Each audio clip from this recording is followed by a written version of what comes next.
என் அன்பு சகோதர சகோதரிகளே, ஆண்டவரும் உலக இரட்சகருமான இயேசு கிறிஸ்துவின் நாமத்தில் என் அன்பின் வாழ்த்துக்கள். இன்றைய முத்து மூலமாக மீண்டும் உங்களை சந்திப்பதில் மிகுந்த மகிழ்ச்சி அடைகிறேன். பிரியமான தேவனுடைய பிள்ளைகளே, தேவன் பெரிய பர்வதத்தை போல நமக்கு முன்னால நிற்கிற எந்த பிரச்சனையையும் ஒன்றும் இல்லாமல் அதை சமபூமியாக மாற்ற வல்லவராக இருக்கிறார். நீங்களாகவே இருங்கள். நேற்று தான் நம்ம பார்த்தோம், ஒரு நாளும் இன்னொருவருடைய பொருளை வைத்து நாம் ஜெயம் எடுக்கிறதற்கு முயற்சிக்கவும் வேண்டாம். தேவன் நம்மளை எப்படி தேர்ந்தெடுத்தாரோ அப்படியே ஜெயத்தை கொடுப்பார். நிறைய நேரம் நான் மாத்திரம் அப்படி இருந்திருந்தேன்னா ஈஸியாக ஜெயிச்சிருப்பேன், எனக்கு மாத்திரம் அவங்க கையில் வச்சிருக்கிற பொருள் என்கிட்ட இருந்துச்சுன்னா நான் பெரிய வெற்றி பெற்றிருப்பேன், நான் பயங்கரமாக சாதிச்சிருப்பேன் அப்படின்னு நிறைய பேர் நினைப்பாங்க. ஒரு நாளும் அது சாத்தியம் இல்லை. உங்க கையில என்ன இருக்கோ அதை கர்த்தருடைய கரத்துல கொடுத்துட்டு நீங்க ஜெயத்தை பெற்றுக்கொள்ளுங்க. இன்னைக்கு சகரியா 4:7 மறுபடியும் நான் வாசிக்கிறேன். பெரிய பர்வதமே நீ எம்மாத்திரம், செருபாபேலுக்கு முன்பாக நீ சமபூமி ஆவாய். இன்னைக்கு நீங்க இந்த வசனத்தை சொல்லியிருப்பீங்க, நான் விசுவாசிக்கிறேன். டெய்லி சொல்லுங்க, இந்த வருஷம் முழுசும் சொல்லுவோம். பெரிய பர்வதமே நீ எம்மாத்திரம். நான் சொல்றேன், ஜான் ஜோசப்புக்கு முன்பாக நீ எம்மாத்திரம், ஜான் ஜோசப்புக்கு முன்பாக நீ சமபூமி ஆவாய். நீங்க அறிக்கை பண்றீங்களா? இன்னைக்கும் ஒவ்வொரு உங்களுடைய ஜெபத்திலும் ஒவ்வொரு உங்களுடைய சேலஞ்சஸ்லையும் இந்த வசனத்தை சொல்லி ஜெபம் பண்ணுங்க. பிரியமானவர்களே, தாவீதினுடைய அனுபவத்தில் இன்னொரு காரியத்தை கற்றுக்கொள்வோம். பெரிய பர்வதத்தை போல நின்ன கோலியாத்தை எப்படி அவன் சமபூமியாக்கினான்.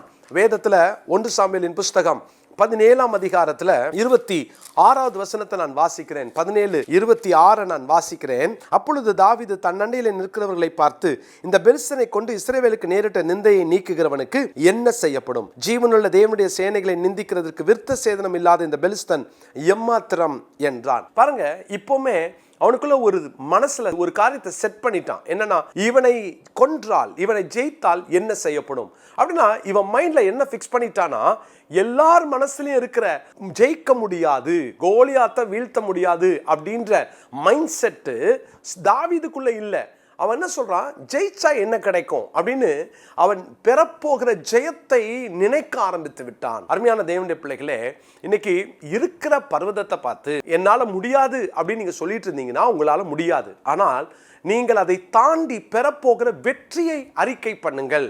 தாவீதுக்கு அந்த பழக்கம் இருந்துச்சு பாருங்களேன். 29வது வசனம், அதற்கு தாவீது, நான் இப்பொழுது செய்தது என்ன? நான் வந்ததற்கு முகாந்திரம் இல்லையா என்று சொல்லி. அப்போ தாவீதுக்கு ஒரு தீர்மானம் இருக்கு, நான் இங்க வந்துட்டேன்ல, இப்போ கோலியாத்தை நான் தான் வீழ்த்த போறேன். அவன் பெறப்போகிற வெற்றியை முதலாவதாக தன் மனதிலே நிறுத்தி கொள்ளுகிறான். இரண்டாவது, அவன் அங்க வந்ததற்கு தேவன் என்ன ஒரு முகாந்திரத்தோடு கொண்டு வந்தார் என்ற இருதயத்திலே ஒரு திட்டம் பண்ணி கொள்ளுகிறான். மனதிலே நீங்கள் நிறுத்தி கொள்ளுங்கள், இருதயத்திலே தீர்மானம் பண்ணி கொள்ளுங்கள். அடுத்தது பாருங்களேன், 32ஆம் வசனத்துல தாவீது சவுலை நோக்கி, இவன் நிமித்தம் ஒருவனுடைய இருதயமும் கலங்க வேண்டியதில்லை, உடைய அடியானாகிய நான் போய் இந்த பெலிஸ்தனோடு யுத்தம் பண்ணுவேன் என்றான். அப்படின்னா நாவிலே அறிக்கை பண்ணிவிட்டான். சிந்தையிலே ஃபிக்ஸ் பண்ணுங்க, இருதயத்துல விசுவாசியுங்க, இருதயத்தில் ஆயத்தமாயிடுங்க. மூன்றாவது, நாவினால் அறிக்கையிடுங்கள். பிரியமானவர்களே, இந்த மூணுமே தாவீது தன் சொந்த ஜனத்தோடு நிற்கும் போது செய்த அறிக்கைகள். அதை தாண்டி 37ஆம் வசனத்துல பாருங்களேன், பாருங்க, தாவீது சொல்றாரு, திரும்ப அறிக்கை பண்றாரு. யாரு? சவுல் கிட்ட போய் அறிக்கை பண்றாரு, என்னை சிங்கத்தின் கைக்கும் கரடியின் கைக்கும் தப்புவித்த கர்த்தர் இந்த பெலிஸ்தனுடைய கைக்கும் தப்புவிப்பார் என்றான். அப்போ திரும்பவும் அறிக்கை பண்ணுகிறான்.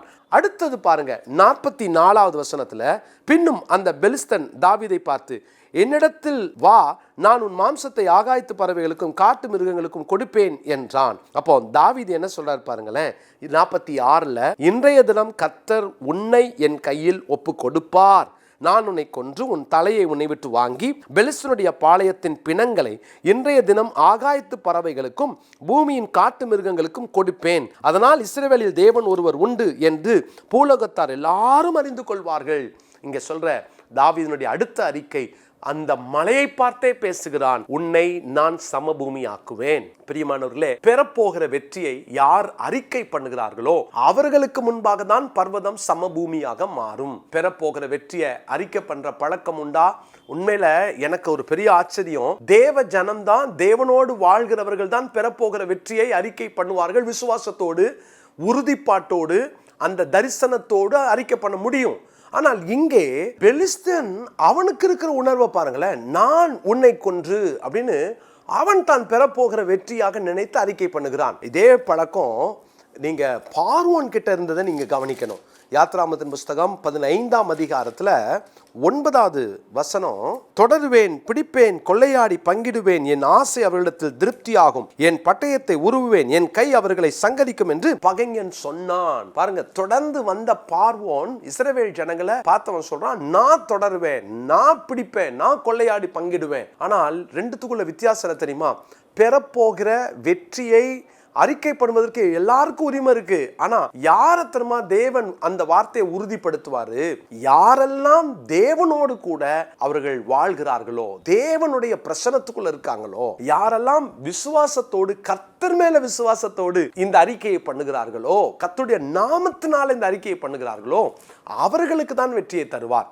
இன்னைக்கு ஃபெய்த் கன்ஃபெஷன் சொல்லிட்டு நானும் ஜெயிப்பேன் அப்படின்னு சொல்றதுக்கு நிறைய பேர் இருக்கலாம். ஆனால் இவங்கெல்லாம் ஒருவேளை சில மோட்டிவேஷனல் ஸ்பீக்கர்ஸ் பார்த்தீங்கன்னா, அறிக்கை பண்ணு, வாயை தர, சொல்லுன்னு சொல்லலாம். ஆனால் கர்த்தருடைய நாமத்தினால, என் பேர்ல அல்ல, என் திறமையினால் அல்ல, கர்த்தருடைய நாமத்தினால ஜெயிக்கிற அந்த அனுபவம் நமக்கு வேணும் பிரியமானவர்களே. அதனால தான் அப்போஸ்தலனாகிய பவுல் பிலிப்பியருக்கு எழுதின நிருபம் 4ஆம் அதிகாரத்தின் 13வது வசனத்துல அவர் இங்கே இப்படியாய் அறிக்கை பண்ணுகிறார். பிலிப்பியர் 4:13, என்னை பலப்படுத்துகிற கிறிஸ்துவினாலே எல்லாவற்றையும் செய்ய எனக்கு பலன் உண்டு. இன்னைக்கு இந்த வசனத்தை மனப்பாட வசனமாய் குறித்துக் கொள்ளுங்கள். என்னை பலப்படுத்துகிற கிறிஸ்துவினாலே எல்லாவற்றையும் செய்ய எனக்கு பலன் உண்டு. ஆமென் சொல்லலாமா? கர்த்தருடைய பிள்ளைகளை, இந்த நாளிலே தேவன் உங்கள் வாழ்க்கையில பெரிய பர்வதத்தை சமபூமியாக்குவார். ஆனால் இயேசுவின் நாமத்தினால பெறப்போகிற வெற்றியை அறிக்கை பண்ணுங்கள். உலகத்தான் அறிக்கை பண்ணுவான், இயேசுவின் நாமத்தில் அல்ல, தன் பெயரில் அறிக்கை பண்ணுவான். ஆனால் நாமோ கர்த்தருடைய நாமத்தினாலே அறிக்கை பண்ணுவோம். பெறப்போகிற வெற்றியை எப்போதும் முன்கூட்டியே அறிக்கை பண்ணுங்கள். உங்கள் முன்பாக நிற்கிற பெரிய பர்வதம் சமபூமியாகும். ஜெபிக்கலாமா? பரிசுத்தமுள்ள பிதாவே, பெரிய பர்வதம் சமபூமியாகும்படி தேவன் எங்கள் கைகளிலே கொடுத்த அந்த விசுவாச அறிக்கைகளுக்காக, உம்முடைய நாமத்தினாலே சொல்லக்கூடிய அந்த அற்புதமான ஸ்லாக்கியங்களுக்காக உமக்கு நன்றி செலுத்துகிறோம். தொடர்ந்து உம்முடைய பிள்ளைகள் இந்த நாளிலே ஜெயிக்கட்டும். ஆண்டவரே, உம்முடைய பிள்ளைகள் அறிக்கை செய்தபடியே வெற்றியை காணட்டும், மகிமைகளை காணட்டும், ஜெயத்தை காணட்டும். உம்முடைய பரிசுத்த கரங்களில் உம்முடைய பிள்ளைகளை ஒப்புக் கொடுத்து நான் ஜெபிக்கிறேன். மகிமைப்படுங்க இயேசுவின் நாமத்தில் பிதாவே, ஆமென். பிரியமானவர்களே, 1 இயர்ல பைபிள் படிச்சு முடிக்கிற காரியம் போன வருஷம் நான் செய்ய முடியல, நடுவில் விட்டுட்டேன்னா இந்த வருஷம் திரும்ப ஜாயின் பண்ணுங்க. உடனடியாக ஃபோன் பண்ணி நீங்கள் அந்த வாட்ஸ்அப் குரூப்பில் சேர்ந்துட்டிங்கன்னா நாங்கள் உங்களுக்கு ஒவ்வொரு நாளும் அதை படித்து முடிச்சோன்னே நீங்கள் போல் பண்ணுறதுக்கு ஒரு வசதி இருக்கிறது. உங்களை உற்சாகப்படுத்திக்கிட்டே இருப்போம். இந்த வருஷம் என்னுடைய பிள்ளைகளே, நான் இன்னொரு ஆசைப்படுறேன். எத்தனை பேர் இதுக்கு நீங்கள் சரின்னு சொல்கிறீங்களோ? காலையில் ஒரு தடவை, சாயங்காலம் ஒரு தடவை படிக்கலாமா? இந்த வருஷம் 2 தடவை படிக்க பிளான் பண்ணுவோம். கர்த்தர் கிருபை தருவார். ஒரு தடவைக்கே ட்ரை பண்ணுறேன், முடியலையே பிரதர் அப்படின்றீங்களா? 2 முறை முயற்சி பண்ணுங்கள். கஷ்டன்றவங்க ஒரு தடவையாவது படிச்சிருங்க. நம்ம சேர்ந்து படிக்கலாம். ஆயுசு காலத்தில் நம்ம எப்படி ஒரு 100 தடவையாவது பைபிளை படித்து முடிக்க ஒரு தீர்மானம் எடுப்போம். கர்த்தர் உதவி செய்வார். இந்த மாதிரி ஆலய கட்டுமான பணிகளுக்காக ஜெபம் பண்ணிக்கோங்க.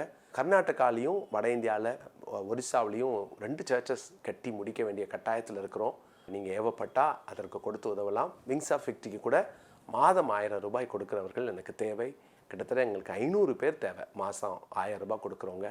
நீங்கள் கொடுக்குறீங்க அப்படின்னா உங்களுக்கு தெரிஞ்ச ஒரு 2-3 பேரை இன்ட்ரடியூஸ் பண்ணுங்கள். நம்ம இணைந்து அவருடைய ராஜ்யத்தை கட்டுவோம். தேவநாம மகிமைக்காக. God bless you. மீண்டும் நாளைக்கு சந்திக்கிறேன்.